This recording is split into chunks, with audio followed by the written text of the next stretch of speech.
lo president lo wethu akasoza sihluphe. Kwayena ebesithi uyahamba. Samnqanda thi egawume kancane emhlekazi. Ethi uya-announce ngo-4 o'clock. Sithi uhamba uyaphi? Guys, the president has resigned. And you all know that. President wrote a letter. The people who work with him, the people who typed his speech, told me it's done, Chief. We're done. We're just waiting for the time to call a press conference. It's done. Until a faction went to persuade him the same day not to resign. His conscience has concluded that he doesn't have what it takes to be a president. The body might be there. The guy is gone. He wrote, Cyril, if we're to conduct the raid now in his offices or homes, we're going to find a resignation letter. You have a president who's there by body, but the soul is gone. It's not there. That's why he tells you it's not my responsibility to give you electricity. So, Prof, in a way there, Fikile MBALULA tells us something that perhaps could best be characterized as a badly kept secret.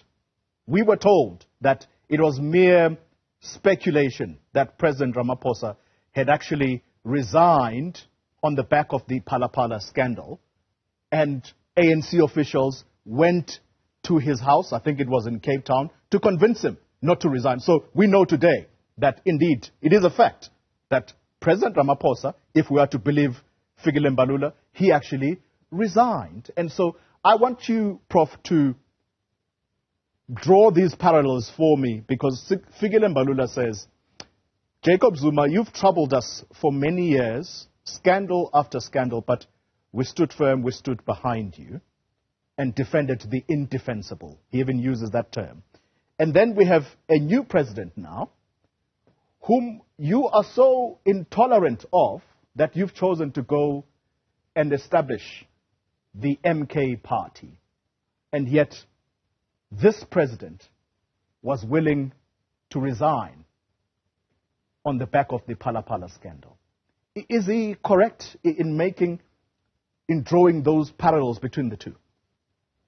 Well, the most important thing is that President Ramaphosa came in and placed the standard very high to say, I'm incorruptible, and I'm accountable, and I'm transparent.